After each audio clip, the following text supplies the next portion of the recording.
Kamusta na naman aking mga kaibigan dito sa aking YouTube channel? Nandito na naman tayo muli sa aking video para samahan nyo akong gampanan na naman ang panibagong araw, panibagong pagsubok, panibago na namang memories ng buhay ng isang Rowena Sullivan. Ngayon, gagawa tayo luluto ako ng laing.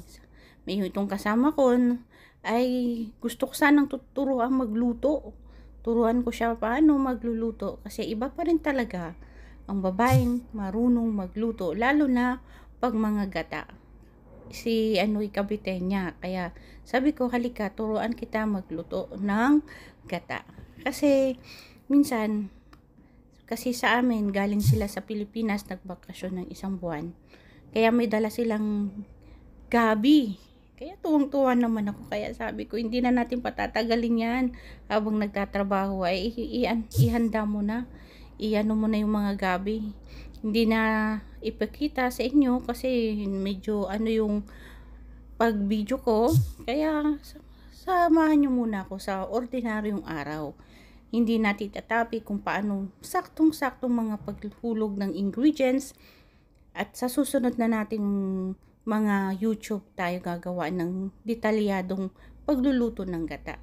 So ngayon, kasi hindi ako yung nagluto nito at itinuturuan ko lang kasi iba pa rin talaga ang babae marunong magluto. Kaya itong hipag ko na hindi ganun yung maalam sa pagluluto ng gata kasi siya ay hindi Bicolana, siya ay Kabitenya. Pero alam ko mga Kabitenya masarap magluto rin ng mga ganitong pagkain. Kaya lang, sabi niya hindi siya marunong, kaya halika, magturuhan tayo. Magturuhan kasi hindi naman ako magaling talagang magluto. At least marunong ako magluto kasi ang favorite kong lutuin at kainin ay ang mga klase ng luto na may gata. Gatang langka, gatang gabi, gatang sitaw na may kalabasa, yung mga ganun. Gatang kangkong, alam nyo ba nung mga nasa Cavite pa ako, para makatipid ng ulam tuwing Biyernes, Sabado, yan yung mga niluluto namin.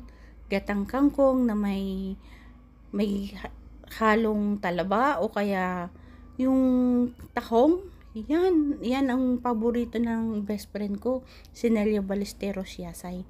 Kaya nakakatuwa, namimiss ko yung panahon namin na alam namin maliit ang sahod namin, konti lang kumpara dito sa pagiging isang OFW, pero nakakapagpakasya, nakakaipon naman paunti-unti. Kaya ayan, luto na, ang sarap na. Kulang na lang dito guys, kanin. Nilagyan ko rin yan ng yung isdang anong tawag dun sa Cavite, tinapang salinas. Kaya masarap yan guys. Kaya talagang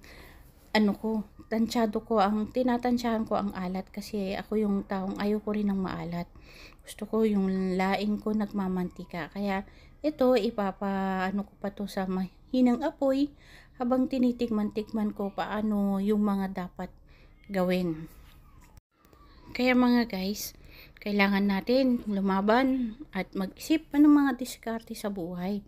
Hindi tayo anak mayaman, kaya pag mga ganitong may mga padala sa Pilipinas, wow, talagang hinahanap-hanap mo yung dati mong buhay. Hinahanap-hanap mo yung dati mong gawain na ganitong klaseng luto. Namimiss ko talaga mga guys. Kaya laban lang. Ganito ang buhay namin bilang isang caregiver dito sa Israel. Kung may mga ganitong pagkain, talaga naman excited kami. Wow, amoy pa lang, ulam na.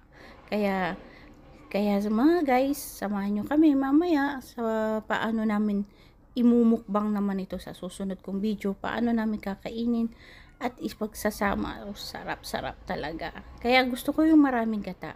Ayan, ipapaano ko muna ng kalahating oras din yan na sa mahinang apoy hanggat magkaroon siya ng magmantika para mas lalong sumiksik yung sarap ng gata sa dahon ng itong gabi na to. Kaya kamusta naman yung mga araw nyo? Kami dito tuloy-tuloy pa rin ang trabaho, bakbakan sa trabaho. Kailangan mong maging mas sipag, matyaga, at siyempre, mas mahaba yung pasensya mo sa mga trabahong gawain namin. Napadali ang gawain ko ngayon kasi nandito yung hipag ko na tumutulong sa akin. Kaya, thank you Lord. Kasi yung puso ko parang hindi pa ganun kasigla. Yung parang hinahanap-hanap ko pa yung nanay ko. 40 days niya kahapon. Kaya hindi naman birong magpatuloy ka agad-agad. Yung parang walang nangyari. Alam niyo ba yung pakiramdam na nagluluksa ka pa pero no, wala kang choice kundi maging mag-move on, maging mas malakas.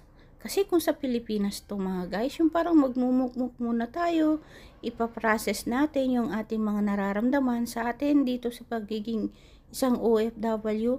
Ang dami kong naranasan pag may sakit ka, iyak mo maghapon, 3 araw, pangalawang araw, isang linggo, pero sa susunod na mga araw, kailangan mo nang tumayo, kailangan mo nang ulit magbumangon, mas maging malakas.